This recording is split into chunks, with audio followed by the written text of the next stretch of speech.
अस्सलाम वालेकुम everyone, welcome back. आज की रेसिपी जो हम आपके लिए लाए हैं वो है गाजर का हलवा। कुछ लोग इसे गजरेला भी बोलते हैं। चलिए तो शुरू करते हैं। मैंने 3 किलो गाजरें ली हैं, उन्हें कद्दूकश कर लिया था।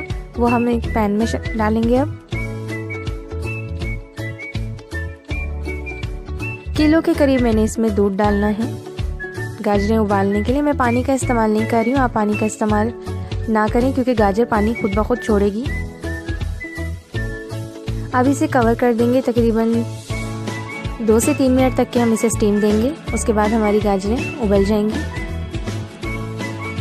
और गाजर अपना पानी छोड़ना शुरू कर देगी, तो हमने अपना फ्लेम हाई रखना है। 2 चम्मच अब हम इसमें इलायची डालेंगे।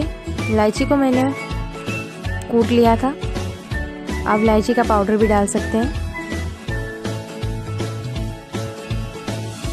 अब हम इसमें 2 कप के करीब देसी घी डालेंगे। याद रहे आपने चम्मच चलाते रहना है ताकि गजरेला आपका नीचे ना लगे। अब मैंने इसमें आधा किलो चीनी डाली है। चीनी मैंने अपने गजरेले के हिसाब से डाली है। अगर आपका गजरेला कम है तो आप चीनी की मिकदार भी कम करेंगे।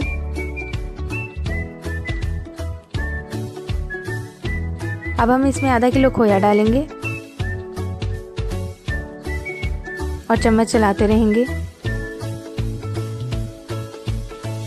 यहाँ पे मैं अब इसमें कुछ ड्राई फ्रूट डाल रही हूँ। मैंने नारियल डाला है, मूंगफली डाली है। जो मेरे चैनल पे न्यू है जल्दी से सब्सक्राइब कर लें और बेल आइकन को दबाना ना भूलें, उससे आपको नोटिफिकेशन आएगी मेरी हर न्यू वीडियो की।